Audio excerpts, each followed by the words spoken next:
आं बानायदों अबे बे बेहालाय मा जालायखो बेबो लारु बायदि बेजों बानायनाय लाबोदो एसे बेखौबो साखिनायसै आखाइजों देरो बेहाय लोगोफोर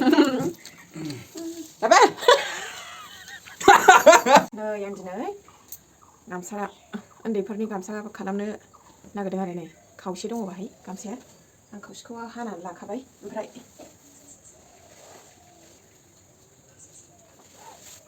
हाब ओरैजोंबासो नुथारो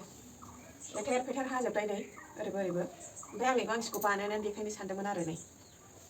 दा आङो बेखौ हानानै लाखाबाय बेसेबां गोलाव आरो खावसे खालामदों आं बेखौ थुब्लानो दा बियो बेसे गोलाव आं बेखौ खोन्थानोसै र' नै इंसि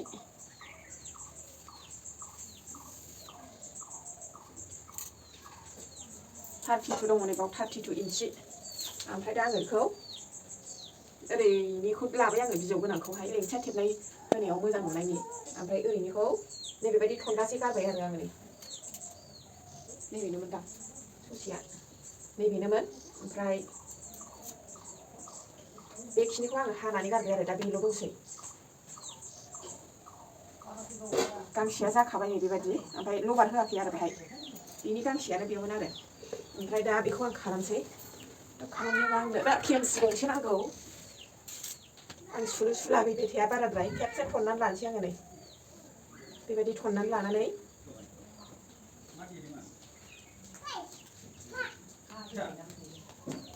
बिदि थननानै लाबाय आङो दा ओमफ्राय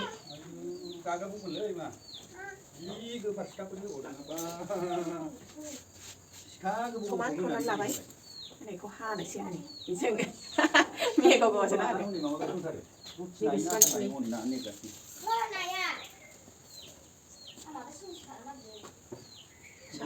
8 इंसि सिलाइस माबाजोब्बाय हनै बेसेबां हानोसै आङो दानिया दोनदो मा आखाइ सुदो दा बिदि हानानै दानिया जाबाय आङो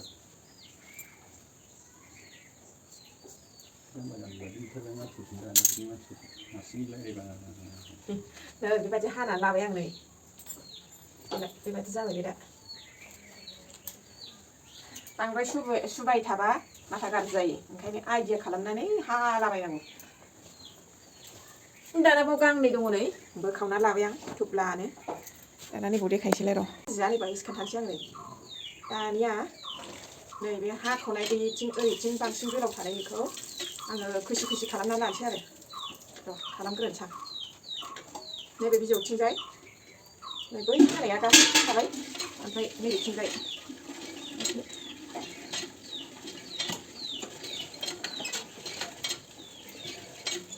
खुसि खुसि खालामना लानोसै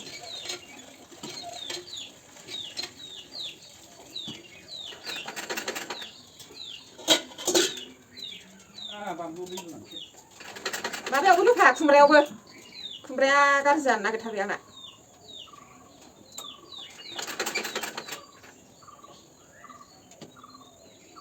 उल्था उल्थिजों खोथा गैया जायखिजाया बे बिजौखौहाय खुसि खालामनानै लाग्रोखानांगौ आरो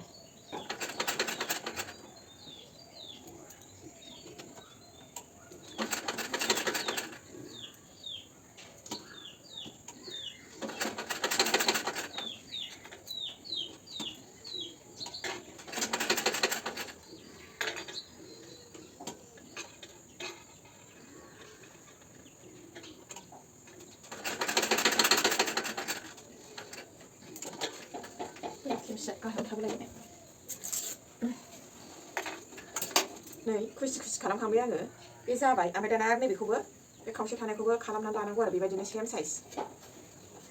नैबे बेनाबो हानाया फारसे गाहायाव दङ बेखौबो खुसि खालामनानै लानोसै आङो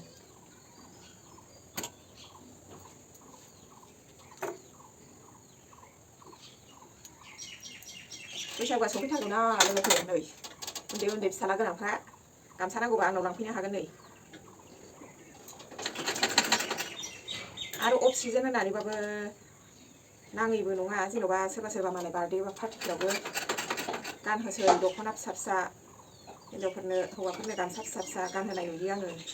सोरनोबाफोर नांगौ जायोबा लांफै आंनियाव दख'नायाबो मा कालारखौ नांगौ डिजाइनखौ नांगौ गोसोबायदि अर्डारबो होफैनो हागोन आरो आंनावबो बानायखानायबो थायो बेखौबो नायनानै लांनो हागोन गिदिर फिसा गासिबो साइजआनो थाखायो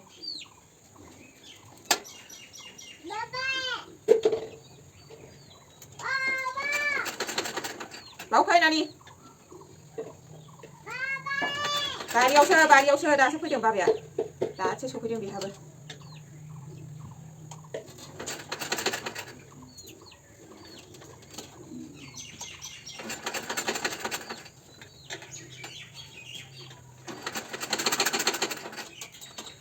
नै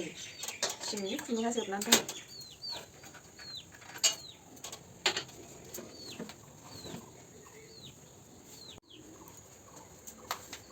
नै दानियासो जानोसै दा काहानिया आंहाबो आन्दायनो नागिरलायलाङो एखमबा बेखौ बिदि दोनबाय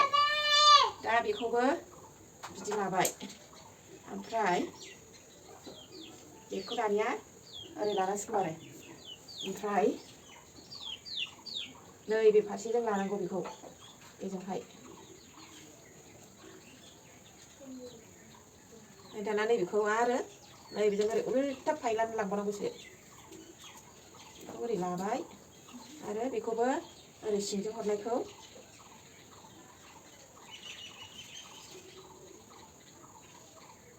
बेजोंहाय लाबाय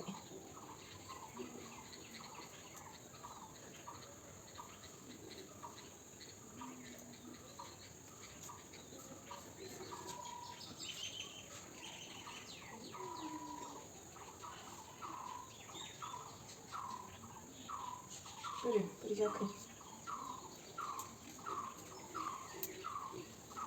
जाबावासैहाय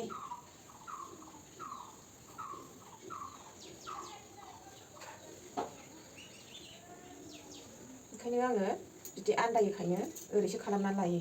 बेजों हमनानै लाग्रोबाय एबार नायदो आन्दायनायाव आरो आं उल्था होनानै लाफ्लांबावबाय आगरा गोजौआवसो थाहैबाय थाल गैया थेवबो आङो बेखौ सुनो थांलायलायबावबायसो नै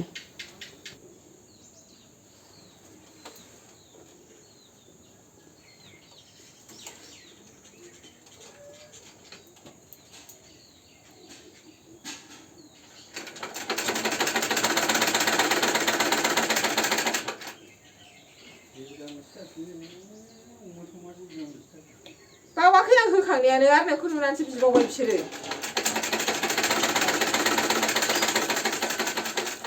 बेसे गले गले होबाय थानोसै बिसोरलाय होनांगौ टाइमावलाय होखाबाय फैनाय लोगो लोगो अमाफ्राबो नुबानो आदार बियो नालाय आंखौ आदार होआखै होननानै बुंफैदों आरोखि आदार होनानै दोनाखै होननायानो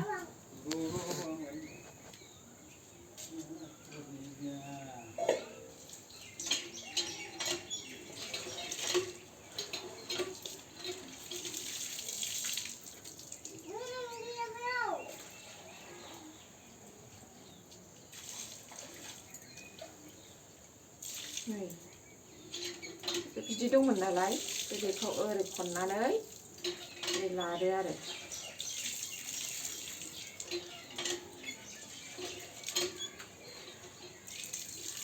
बेबादिहाय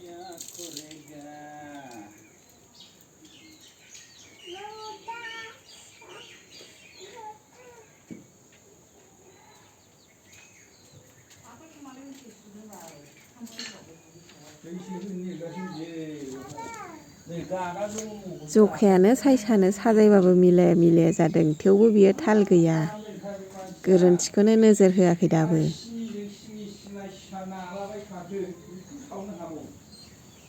आंनिया गोरोन्थि गोजौजों गोजौ खारनांगौआ गोजौजों आगरजों खारनानै होबाय बेनोलायनो बानायनानै खिन्थानो गोरोन्थिसो जादों खेंफिननांसिगोनलाय दानिया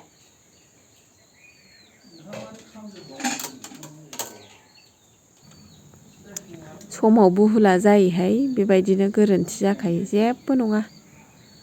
खेंलायगोन बानायलायगोन गामसा होननानै ओरैनो इजि जागोन सानदो खिन्थु एसे मेलेम खाथिनांगौ जायो आरो बेहाय सुनांगौआलाय बारा गैया ओमफ्राय थेवबो एखमबा मिलायनो नागिरा बावफ्लाङो नियमखौ बे मा होननांगौ बेखौ फायखननाय मानायाव एसे बिराद थाल लानांगौ जायो आरो सुनांगौआलाय बारा गैया ओरैनो सिलाय मोनथाम मोनब्रैल' जायो सुनांगौआ। नै एबारनिफ्राय मोजां जाबाय आरो एबार बेयाव मोजां थाल लानानै नायलांबानो हागोन नोंसोरबो। बे एसेल' मेलेम बाहायनांगौ जायो आरो बे सरजाबनाय जरायनाय फायखननाय बेहाय बाव जालांखाबाय आरोखि बिसोरो ओरै मोजां जाबाय दहायसो एसे भुल जादों। सुनानै लाग्रोनोसै आङो।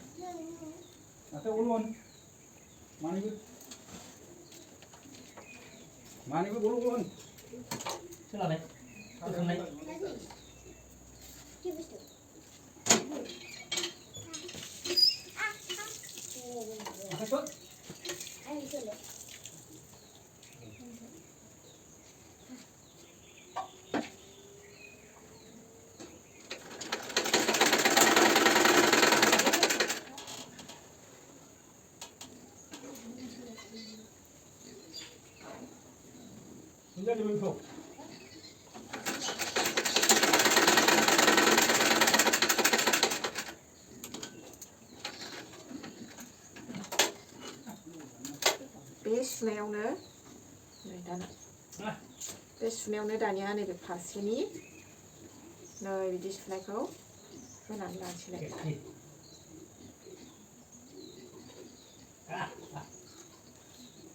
बेखौ नै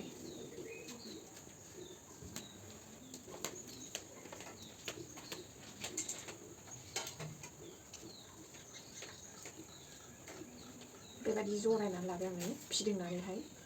हमनोबो हादोंना हायाखै बे दहायनि सुखानाय ओमफ्राय नैबेयाव थानाय आलदाखौ नैबिदि खुसि गोनांखौ नोरैहाय ओरै फिदिंदो आरो फिदिंनानै बेखौ नैबे खिथुआवहाय सोसनदो।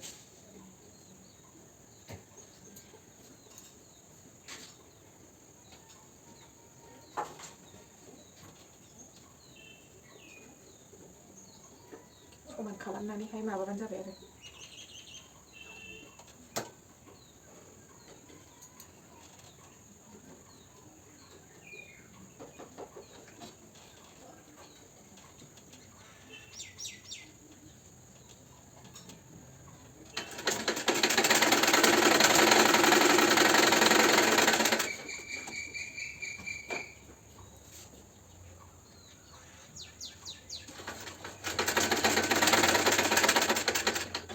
बिसिम सुनानै थाथ'दोलाय दाना बै हाब्रंनाय खनासिमहाय नै फारसेया दा बिदि थाबाय फारसेया नै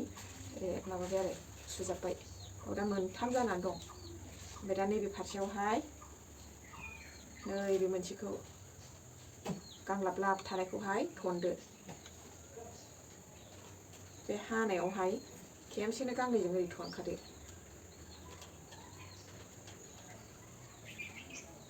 दाना नैबे हारसिं आलगा थानायाव दाना नै ओरैहाय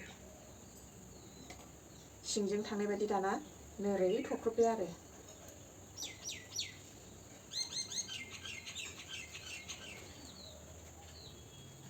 बिसोर मोननैखौ ओरै खालामनानै नैबेजों सुजाबानो देखायनोसै आङो मा महर जागोन।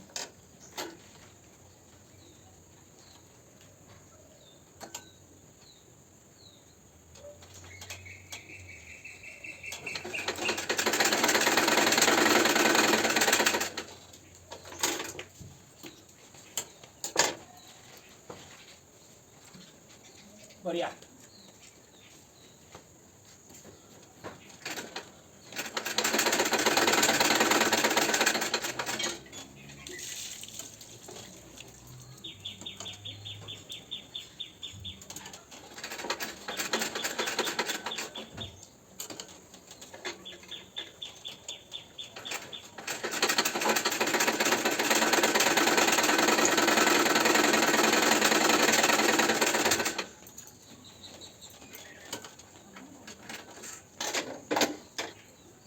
रोबैनि खुन्दुङा गयै बायदि बेसिम थांनानै आरो आं बेखौनो ओरै उल्था सुखोबोफिनदों आरो रोबै रोबैजों नै रोबै रोबैजों दानिया बे सिंनि नालाय बेखौ थब्र' नारबो हरबानो बे फेन साइज जाबायबो नै ओमफ्राय दानिया नै बेफोरखौ नायदोलाय आरो बे बारजाखौ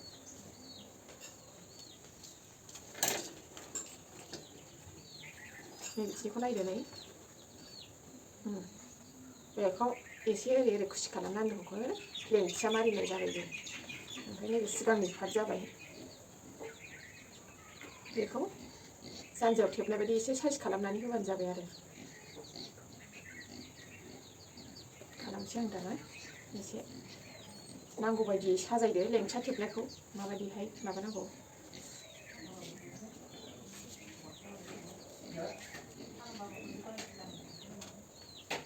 एसे गांलाब गांलाबैनो थनबाय आङो जानजियाव बांद्राय गथाथा जायै बायदि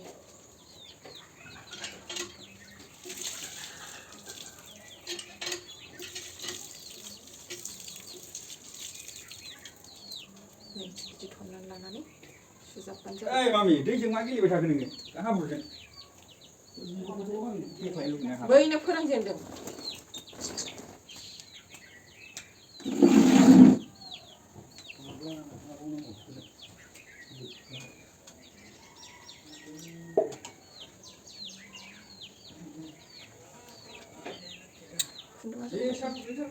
र'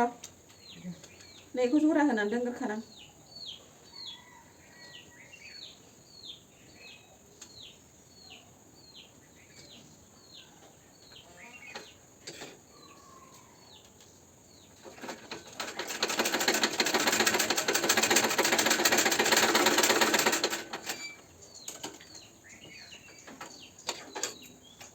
बेलाय माथो नै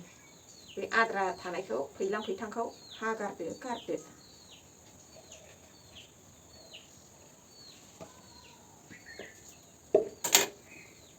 थिग बेबायदिनो सिगांनिखौबो साइज खालामनानै होदो आरो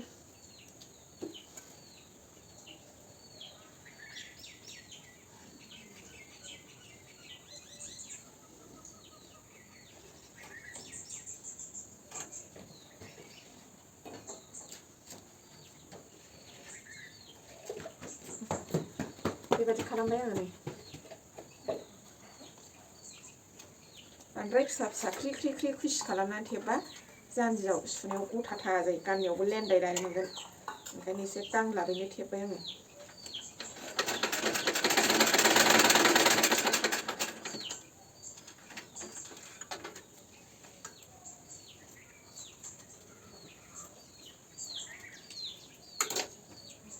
बेलाय जाबायानोसै जानजि होबानो जाबाय जानजि लगार होबानो जाबाय साहा फुदुं थिनलायबाय आं दाना फोजोबनोसै आं भिडिअखौ र' लोगोफोर क'क्राझारनि मानसिफोराथ' बयबो मिन्थिखागौ बिशाल मार्केटआ बबेथिं दङ दा बिशाल मार्केटनि अपोजिट साइडजोंहाय मोनसे आगर गुबै दख'ना स्ट'र होननाय मोनसे दख'ना दखान दं बेवहायबो मोनगोन आरो बे गामसा दख'नाफोरखौहाय लगार होबानो जाबाय आरो गानबा फिटिं जायो बिराद मोजांनो जोंना हनै गामसा गानग्राया बेनो गानखायो बे दं फेन बायदि आरामसे बेबो बेनो सेम जाखागोनखा आगर गोनांबो दं नै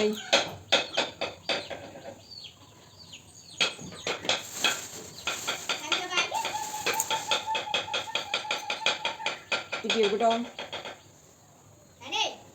प्लेनबो दं सोरनो माखौ नांगौ नायै नायै बासिनानै लांनो हागोन दंबावो बावबो दानो देखायबाय थाबावनो आङो एखेखा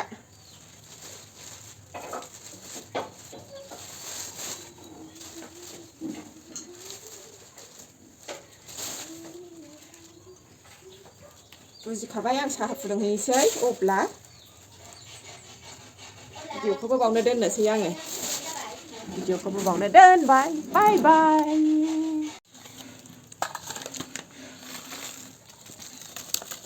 गोदि गोला फिथिंजोबथारबाय नै मालाय ग्रिसखाया लालाहा लोंबाय जि सुनानै मोनबायना नोङो गामसा सुनानै नै मालाय माथो हांगौमोन जालायखोनो फिसाजो संनाय जानो नै जमगासिनो मोनजाया नै लाल साहा नाबा लोंखाबाय दिनै गाइखेर गैया माबादि जादों जानो लुगैनायानो नै आजां गाजां गाइखेरखौनो सेराखै नै दिनै लाल साहाजोंसो वाव माबासो लायबावो आरो बोखावबा आलदा आलदा ओंखारलायबावो नै एसे दौफैद' बरिया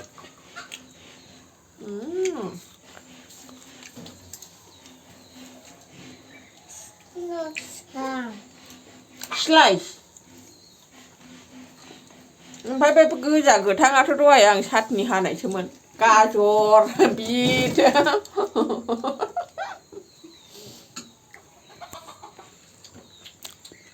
आं बानायदों अबे बे बेहालाय मा जालायखो बेबो लारु बायदि बेजों बानायनाय लाबोदो एसे बेखौबो साखिनायसै आखाइजों गेलेयो बेहाय लोगोफोर लाबा